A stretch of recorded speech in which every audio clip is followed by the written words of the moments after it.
ಎಲ್ರಿಗೂ ನಮಸ್ಕಾರ. ನಿಮ್ಮೆಲ್ರಿಗೂ ಮನೆ ಮಾತು ಚಾನಲ್ಗೆ ಸ್ವಾಗತ. ನೀವೆಲ್ಲರೂ ಆರಾಮದಿರಿ ಅನ್ಕೋತೀನಿ. ಇವತ್ತು ಶನಿವಾರ, ಈಗ ಮುಂಜಾನೆ 4 ಗಂಟೆ ಆಗೈತಿ.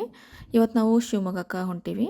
ಹೀಗಾಗಿ ನಿನ್ನೆ ರಾತ್ರಿನೇ ವಾಷಿಂಗ್ ಮಿಷಿನ್ ಒಳಗೆ ಬಟ್ಟೆ ಹಾಕಿ ಡಿಲೇ ಸ್ಟಾರ್ಟ್ ಸೆಟ್ಟಿಂಗ್ನಾಗ ಇಟ್ಟಿದ್ದೆ. ಮುಂಜಾನೆ ಅಷ್ಟೇ ಬಟ್ಟೆಗಳೆಲ್ಲ ಒಗ್ದು ರೆಡಿ ಇದ್ದು, ಹೀಗಾಗಿ ಒಣಗಾಕ್ತೀನಿ. ನಮ್ಮ ದೊಡ್ಡಮ್ಮನ ಮಗಳೊಬ್ಬರು ಶಿವಮೊಗ್ಗದಾಗ ಇರ್ತಾರೋ, ಅವ್ರ ಜೋಗ್ ಫಾಲ್ಸ್ ನೋಡೋಕೆ ಹೋಗೋಣ ಬರ್ರಿ ಅಂತ ಹೇಳಿದರು. ಹೀಗಾಗಿ ವೀಕೆಂಡ್ ಸ್ಯಾಟರ್ಡೆ ಸಂಡೇ ಹೋಗಿ ಬರೋಣ ಅಂಥೇಳಿ ನಾನು ಸಂಕಲ್ಪ ಸೋಮೆ ರೆಡಿ ಆಗೀವಿ. ಶಂಕರ್ಗೆ ಒಂದಷ್ಟು ಕೆಲಸ ಇದ್ದಿದ್ದರಿಂದ ಅವ್ರು ಬರ್ತಾ ಇಲ್ಲ.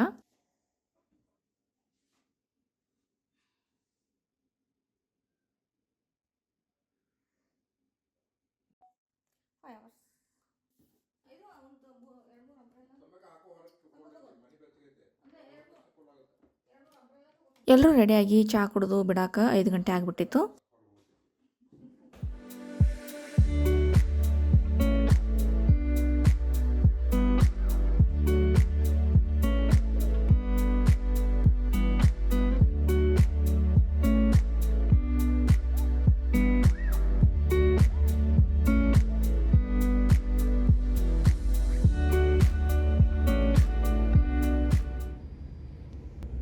ಚಿತ್ರದುರ್ಗದಾಗ ನಾಷ್ಟ ಮುಗಿಸ್ಕೊಂಡ್ವಿ.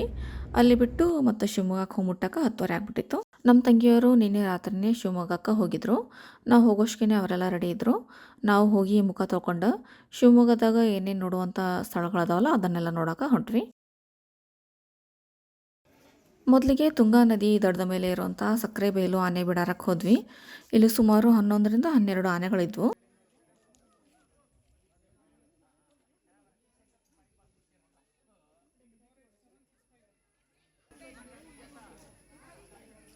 ಇದು ತುಂಗಾ ನದಿ. ಇಲ್ಲಿ ಆನೆಗಳಿಗೆಲ್ಲ ನೀರು ಕುಡಿಸ್ಕೊಂಡು ಕರ್ಕೊಂಡು ಹೊಂಟಾರ ನೋಡ್ರಿ. ಇಷ್ಟೊಂದು ಆನೆಗಳಿಗೆಲ್ಲ ಇಷ್ಟೊಂದು ಹತ್ತಿರದಿಂದ ನೋಡಿ ಮಕ್ಕಳೆಲ್ಲ ಭಾಳ ಖುಷಿಪಟ್ಟರು. ಇನ್ನೊಂದು ಸ್ವಲ್ಪ ಬೇಗ ಬಂದ್ರೆ ಅಂದ್ರೆ ಹತ್ತಿರ ಒಳಗೆ ಬಂದಿದ್ರೆ ಆನೆಗಳಿಗೆಲ್ಲ ಸ್ನಾನ ಮಾಡಿಸೋದು ನೋಡ್ಬೋದಾಗಿತ್ತು. ಅದೊಂದು ಮಿಸ್ ಆಯಿತು. ಆನೆ ಸವಾರಿ ಇತ್ತಂದ್ರೆ ಇನ್ನೂ ಮಜಾ ಬರ್ತಿತ್ತು. ಆದರೆ ಅವರು ಈ ಸೀಸನ್ ಒಳಗೆ ಮಾಡೋದಿಲ್ಲ ಅಂತ ಹೇಳಿದರು.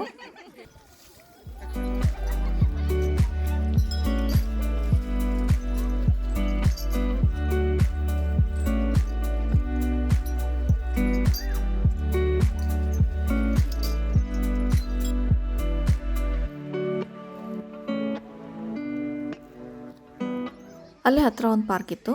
ಅಲ್ಲಿ ಪಾರ್ಕ್ನಾಗ ಮಕ್ಕಳೆಲ್ಲ ಒಂದು ಸ್ವಲ್ಪ ಆಟ ಆಡಿದರು. ನಾವೆಲ್ಲ ಫೋಟೋಸ್ ಎಲ್ಲ ತಕ್ಕೊಂಡು ಮತ್ತು ನೆಕ್ಸ್ಟ್ ಶಿವಮೊಗ್ಗ ಝೂ ನೋಡೋಕೆ ಹೋದ್ವಿ.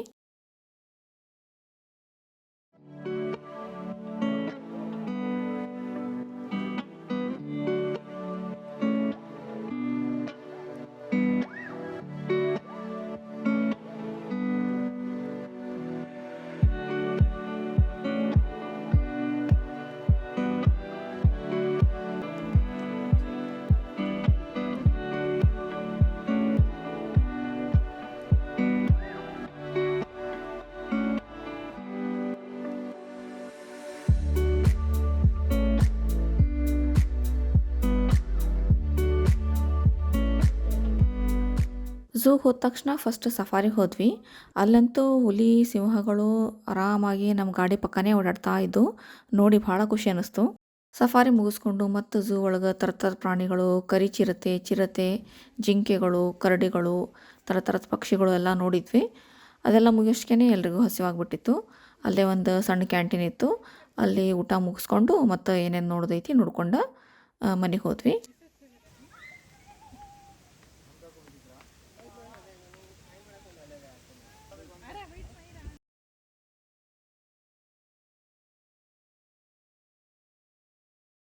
ಈಗ ರವಿವಾರ ಮುಂಜಾನೆ ಇವತ್ತು ನಾವು ಜೋಗ್ ಫಾಲ್ಸ್ ನೋಡೋಕೆ ಹೊಂಟೀವಿ. ಹೋಗೋಷ್ಗೆ ಮಳೆ ಸ್ಟಾರ್ಟ್ ಆಗಿಬಿಟ್ಟಿತ್ತು. ಛತ್ರಿ ಮತ್ತು ಜಾಕೆಟ್ ಎಲ್ಲ ತೊಗೊಂಡೇ ಹೋಗಿದ್ವಿ. ಭಾಳ ಗದ್ದಲೂ ಇತ್ತು. ಮಳೆ ಇದ್ದಿದ್ದರಿಂದ ಭಾಳಷ್ಟು ಮಂಜಿತ್ತು. ಹೀಗಾಗಿ ಜಲಪಾತಗಳು ಅಷ್ಟೇನು ಕ್ಲಿಯರಾಗಿ ಕಾಣಾಕ್ತಿದ್ದಿಲ್ಲ.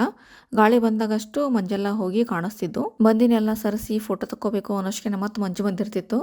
ಹೆಂಗೋ ಮಾಡಿ ಒಂದಷ್ಟು ವಿಡಿಯೋಗಳು ಫೋಟೋಗಳು ತಗೊಂಡ್ವಿ.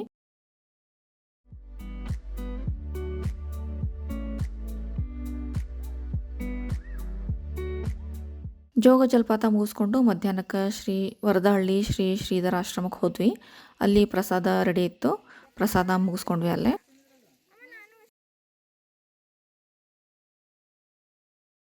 ಅಲ್ಲಿಂದ ಇಕ್ಕೇರಿ ಅಘೋರೇಶ್ವರ ದೇವಸ್ಥಾನಕ್ಕೆ ಹೋಗೋ ಹಾದಿ ಒಳಗೆ ಭಾಳ ಚಂದ ಗ್ರೀನರಿ ಇತ್ತು. ಅಲ್ಲಿ ಒಂದಷ್ಟೆಲ್ಲ ಫೋಟೋ ಶೂಟ್ ಮಾಡ್ಕೊಂಡ್ವಿ. ಇದು 16ನೇ ಶತಮಾನದಲ್ಲಿ ಕಟ್ಟಿಸಿದಂಥ ಸುಂದರವಾದ ಅಘೋರೇಶ್ವರ ದೇವಸ್ಥಾನ.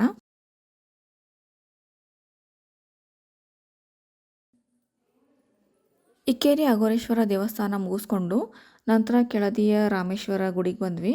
ಇದು ಸಹ 15ನೇ ಶತಮಾನದಲ್ಲಿ ಕಟ್ಟಿಸಿದಂಥದ್ದು. ರಾಮೇಶ್ವರ ಗುಡಿ ನೋಡಿ ಮತ್ತು ವಾಪಸ್ ಶಿವಮೊಗ್ಗಕ್ಕೆ ಬಂದು ಶಿವಮೊಗ್ಗದಿಂದ ಬೆಂಗಳೂರಿಗೆ ಅವತ್ತೇ ರಾತ್ರಿ ಟ್ರೈನಿಗೆ ಬಂದ್ವಿ.